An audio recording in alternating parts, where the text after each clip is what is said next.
যাতে জুনায়েদ বাগদাদির কাছে এক ব্যক্তি এসে বলতেছে, তেনারই মুরিদ রুহানি সন্তান, বলছে হুজুর আমাকে বায়াত করান, আবার তওবা করান, মন থেকে তওবা করতে চাই। বলে ঘটনা কি?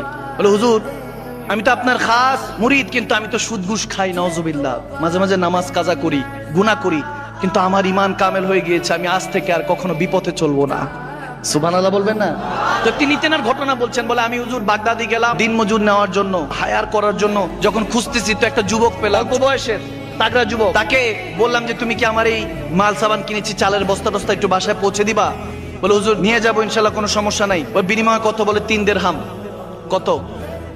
3 দিরহাম দিলে হবে কাজের বিনিময়ে। তো সে বলতেছেন যে আমি তখন রাজি হলাম। সে 3 দিরহাম বিনিময়ে বস্তা কাঁধে উঠালো, যাচ্ছে। হঠাৎ করে জোহরের আজান পড়লো। আজান পড়ার সাথে সাথে সে আমার কাছে, ছোট্ট একটা শরীর কিন্তু এই ভারী জিনিস নিয়ে যাচ্ছে, ক্ষমা চেয়ে বলতেছে আমি একটু সময় চাই, আমি জোহরের আজান পড়েছে, আমি একটু নামাজটা আদায় করবো, আমাকে একটু সময় দিবেন। বলে ঠিক আছে যাও নামাজ পড়ে আসো। সে ফাঁকে নামাজ পড়ে আসলো, দেখলাম গেলো আর তাড়াতাড়ি চলে আসলো।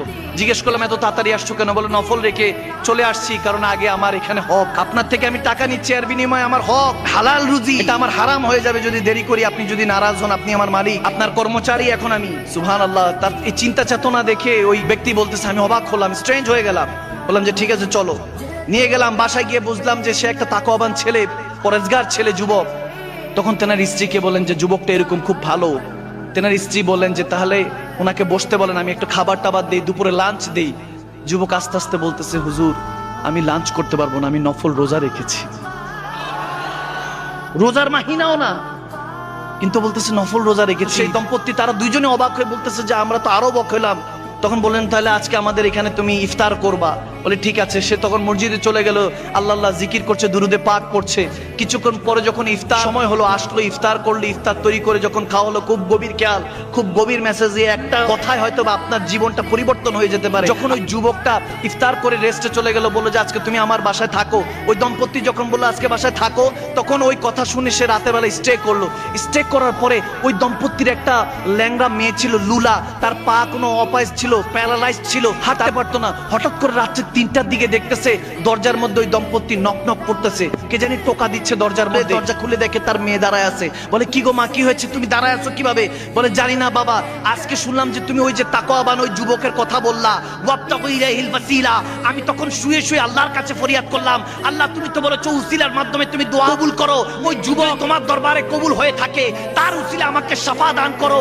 বলতেছে 10 বছর ধরে প্যারালাইজ ছিল পাটা, ওই মেয়ে উঠে দাঁড়ালো, বলতেছে আমি হাঁটতে পারছি। ওই দম্পতি বলতেছে যুবক কোথায়? ঘরে গিয়ে দেখতেছে ঘর খালি, ওখানের মধ্যে একটা চিরকুট পড়া, কাগজের মধ্যে লেখা যে হে আল্লাহর বান্দা, আমার রাজ তো ফাঁস হয়ে গিয়েছে, আমি এখন আর এখানে থাকবো না।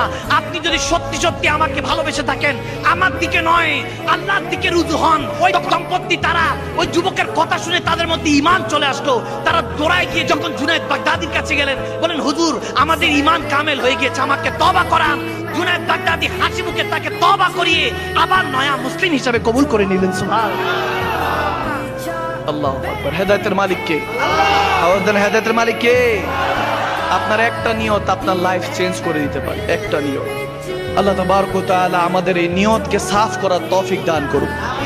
উলিল আমরি মিনকুম, আমার আল্লাহ বলতেছেন আল্লাহ রাসূলের গোলামি করো, একজন আল্লাহ ওয়ালার সাথে সঙ্গ জ্ঞাপন করি। আল্লাহ ওয়ালাদের সাথে সম্পর্ক রাখবেন। মনে রাখবেন যার পীর মুর্শিদ নাই, আল্লাহ ওয়ালার সাথে সম্পর্ক নাই, যার শেখ নাই, তার শেখ হলো শয়তান।